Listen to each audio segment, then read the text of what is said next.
Okay, he made 2 on the game. It was 2 for 5. But after he made one of them, he was like, "Oh, I got the green light all day. Just give me the ball. I'm gonna shoot it from here every single time I get a chance."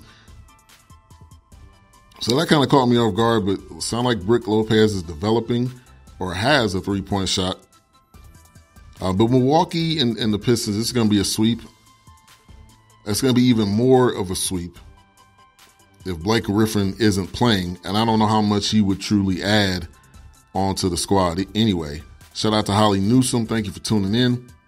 I don't think it matters for Detroit with Blake or no Blake. Bucks are too much. Giannis for MVP. Other comment, Lopez can now shoot from there. Shout out to Chief Rocker. I enjoyed your show. Go back and listen to Chief Rocker's show after this one is off. Always love listening to Chief in the morning. So appreciate his show. Also, Houston dominates game 1. Dominates game 1 against the Jazz. Harden almost with a triple-double. 122-90. So here's another game where, in my opinion, I was expecting more from Utah. Rudy Gobert had 22. Is there no one on this team that can guard?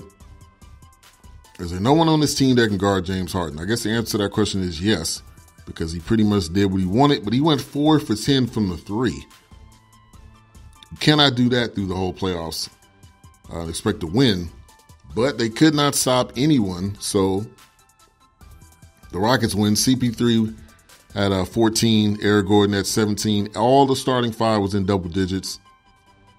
Like I said, Rudy Gobert at 22.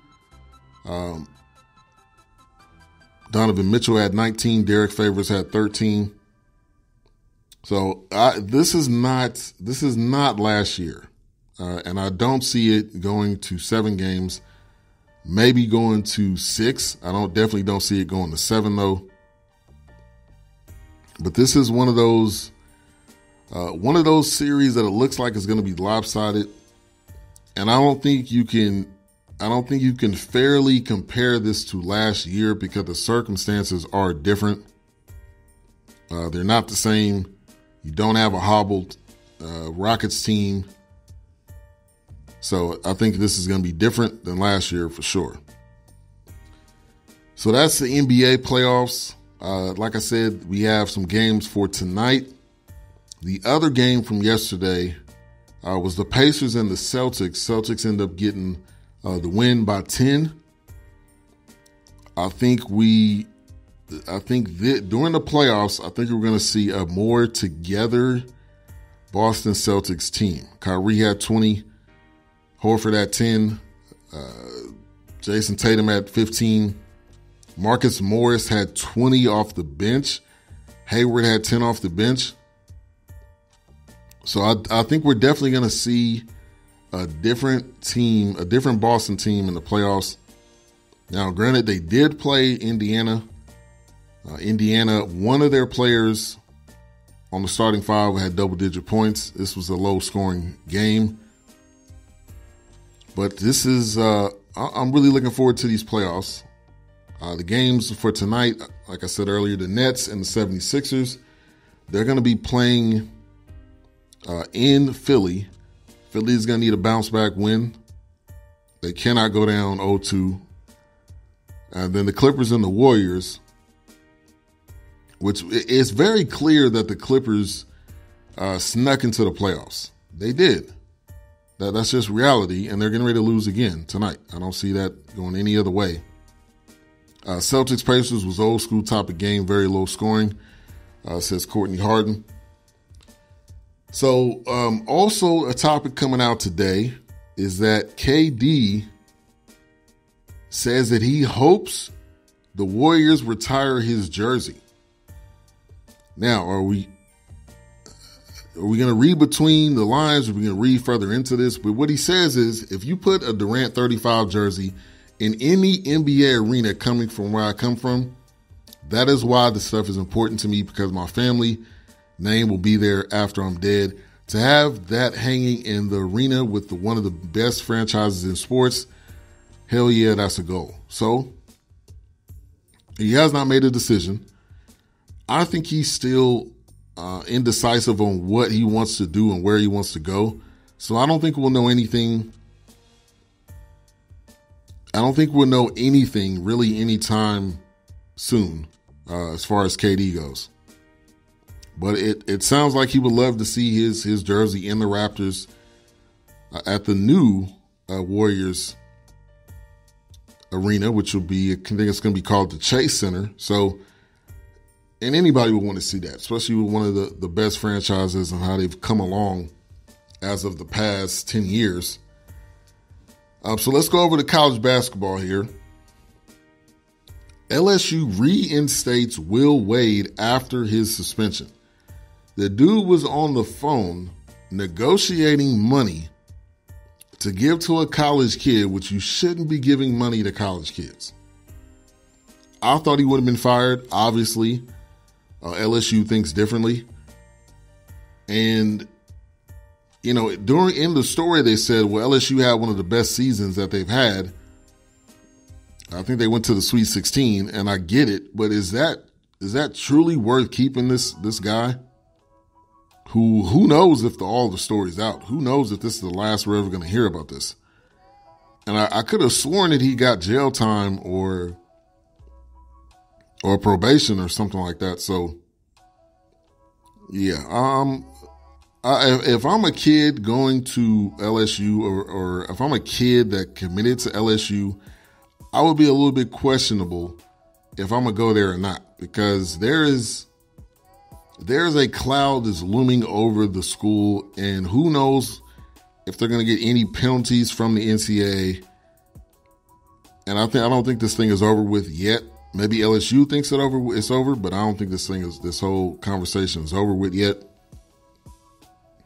Also, Ty Jerome enters the NBA draft. Ty Jerome of the Virginia Cavaliers that won the NCAA tournament. He's going to be declaring for the NBA draft. So we'll see what exactly that means for him. And the biggest news of the weekend, we all know what it is. We all know what I'm about to say. Tiger Woods, y'all. 13, he shot under 13 to win the Masters for the fifth time. His 15th career title and first since 2008. 11 years, that's a long time. That's a lot of turmoil. That's a lot of heartbreak. That's a lot of injuries. That's personal stuff. I mean, he's been through a lot. Any person to go through all of that stuff,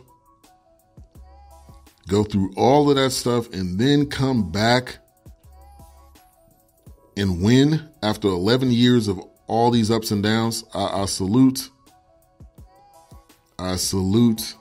Tiger Woods, and I got to give him a round of applause.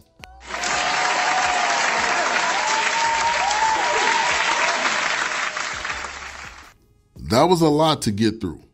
Over those 11 years.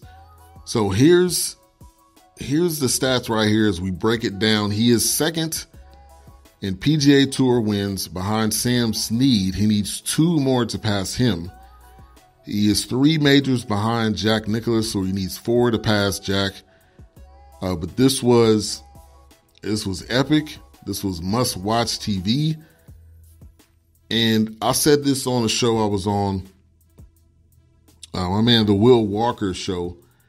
His station is on Blog Talk Radio. He also has a Spreaker page as well.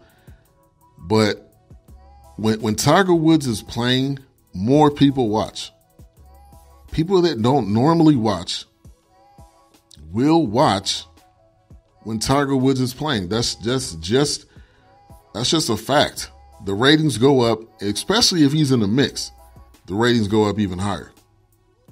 So all of these years, maybe he can get it. Can he get it?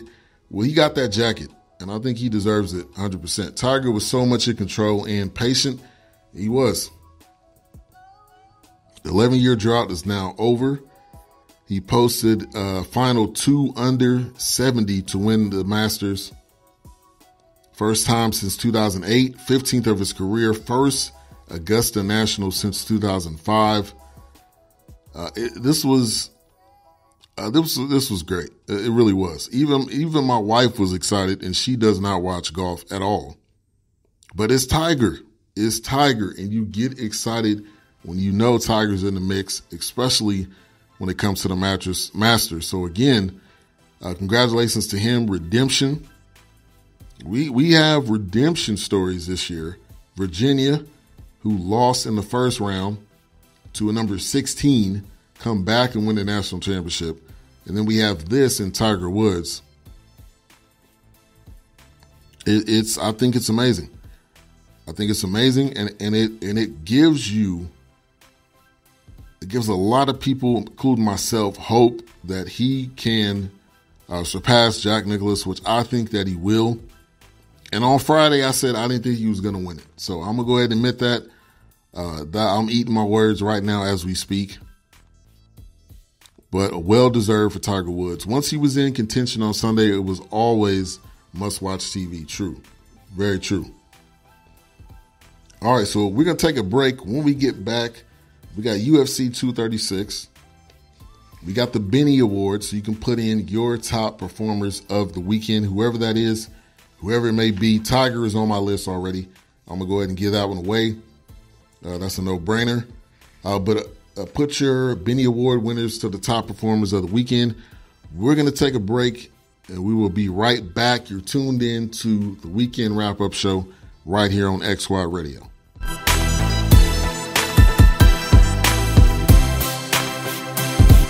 We all hate when we have unexpected car problems. Well, I am here to tell you about a viable solution. Bay 11 Auto and my man Melvin. You have emission problems? Brakes need changing? Transmission slipping? Is your car just driving sluggish? No problem is too big. I live on the other side of town and I drive over an hour to a guy that I trust. Melvin is honest, dependable, and definitely not in the business to break your pockets. Come see the official mechanic Melvin at Bay 11 Auto. You will be glad you did. You can reach him at 1455 General Arts Road, Conyers, Georgia, or 404-295-5715. That's 404-295-5715. Being good at life means getting your finances together so you can focus on the moments that matter most. With over 170 years of expertise, New York Life Insurance Company provides you with benefits you can enjoy while you're, well, living. So give me, Doug Stewart, your local New York Life agent, a call. I can help you build a solid financial future to help you and your family be good at life. You can reach me at 678-770-8073 or look for me at newyorklife.com.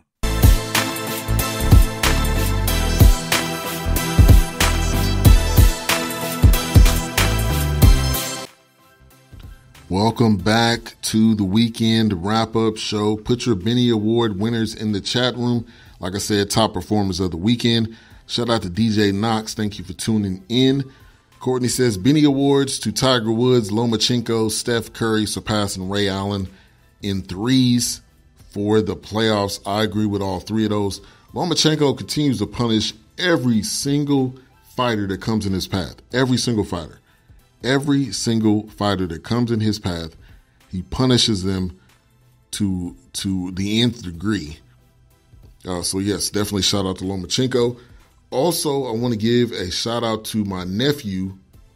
His nickname is Prince, so we call him Prince, but Philip Hardaway III. His birthday is tomorrow. He had a great birthday this weekend, and he sang a solo in church. So shout out to my nephew Prince. Also, my grandmother, I don't know if you heard me talk about this or not, but my grandmother passed away last year, and she battled with Alzheimer's, and we've set up a fund with the Alzheimer's website. It's called Busy for the Cure. You can donate if you feel led to donate, whatever that amount may be. It does not matter. I don't care the largest or the smallest amount. But I'll put that in the chat room. Donate to help end Alzheimer's in memory of my grandmother. So you can put that, go to that website.